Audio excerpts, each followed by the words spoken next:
दुआ कयो अल्लाह ताला सही समझ नसीब फरमा। एकड़ो हाफ़िज़ शीयन में पढ़ाए थो या कुरान मजीद जी तालीम दे थो, छा उन्हनि जो खाइण पीअण? अबा खाइण पीअण काफ़रनि जो भी जायज़ आहे, बाक़ी जेकॾहिं उहो नियाज़ करनि त न खाए। बाक़ी घर मथां खाइण पीअण मोकिलनि, हे नियत ईअं करे त मां शीयन खे सुधारींदुसि, पोइ भली पियो पढ़ाए, नियत भली करे। आहे छा न्याणियुनि जी हा रुख़सती कीअं कजे? सवले नमूने कजे, जेतिरो थी सघे उनखे ॾियो, पर पोइ तो लिखी भी वञो त मुंहिंजी मिल्कियत मां इनखे हिसो भी ॾियो, पोइ उहे ॾियनि न ॾियनि मुजरिम उहे थींदा। बाक़ी तव्हां पंहिंजो लिखी वञो त मुंहिंजी न्याणियुनि खे भी मुंहिंजी मिल्कियत मां हिसो ॾियो, शरीयत जेतिरो चवे ओतिरो हिसो ॾियो। जेकॾहिं तव्हां लिखंदव त पोइ मुजरिम थींदव, पर जेकॾहिं तव्हां लिखी वियो उन्हनि न ॾिनो त मुजरिम उहे। रुख़सती सवली जेतिरी थी सघे कजे, हरूभरू उन जे लाइ पटताण कर्ज़ा न खणो। इहो उन्हनि माण्हुनि जो कमु आहे, हिंदुनि जो कमु आहे। हिंदू पंहिंजी न्याणीअ खे मिल्कियत मां हिसो न ॾींदा आहिनि, पोइ चवंदा आहिनि त ॾाज में एतिरो ॾेई छॾियूंसि था ॼण त हिसो थी वियुसि।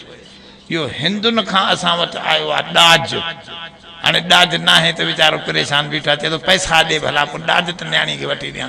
हाणे इहो त तूं हराम थो खाए, इहो पैसा वठणु उनखां इहो हराम आहे, पोइ त तूं विकिणी थो ॾे न्याणी। विकिणणु जेको आहे हुज़ूर जन फरमायो क़यामत जे ॾींहं मां माण्हू छॾाईंदुसि, पर न्याणियुनि जे तरफ़ां फरियादी मां थी करे इन हमराह खे ॿधाईंदुसि।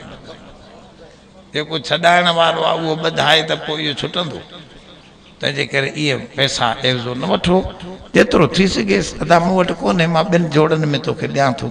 सम्झे, नबी साईं पंहिंजी न्याणीअ खे हिकिड़ो ॿ जोड़ा ॾिना, हिकिड़ो चकी ॾिनी, हिकिड़ो साईं खे चवां मश्क ॾिनी, हिकिड़ो साईं खे चवां लिहाफ़ सुम्हण जो बिस्तरो ॾिनो, बसि।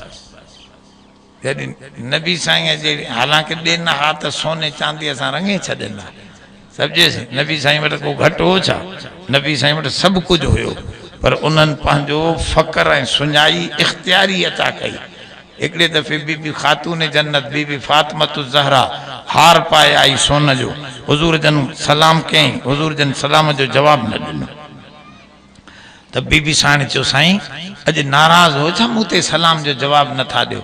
साईं जन खे प्यारी बि ॾाढी, फरमाओ न नाराज़ न आहियां, हे तुंहिंजी ॻिचीअ में हार छो पातल आहे? चई साईं इहो त जाइज़ आहे, औरतनि खे सोन पाइण त जाइज़ आहे। फरमाओ ॿियनि औरतनि खे जाइज़ आहे, मुंहिंजे घर में त सोन न हुजे न। छो? मुंहिंजे घर में का ग़रीब ईंदी, दिलि में हसरत खणी वेंदी त नबी साईं जी धीअ जेतिरो सोन त हुजे मां वटि। दुनिया जी ॻाल्हि मुंहिंजे घर खां खणी वञे, मां चाहियां थो त मुंहिंजे घर मां दीन खणी वञे, दुनिया जो फ़िक्र न खणी वञे। तंहिंजे करे त बीबी साईं उहो हार खणी करे ख़ैरात करे, साईं जेको तोखे नथो वणे मूंखे बि नथो वणे, सम्झो न। त इहो हरूभरू वॾी परेशानी न कजे, जेतिरो हुजे उन नमूने सां रुख़सती कजे।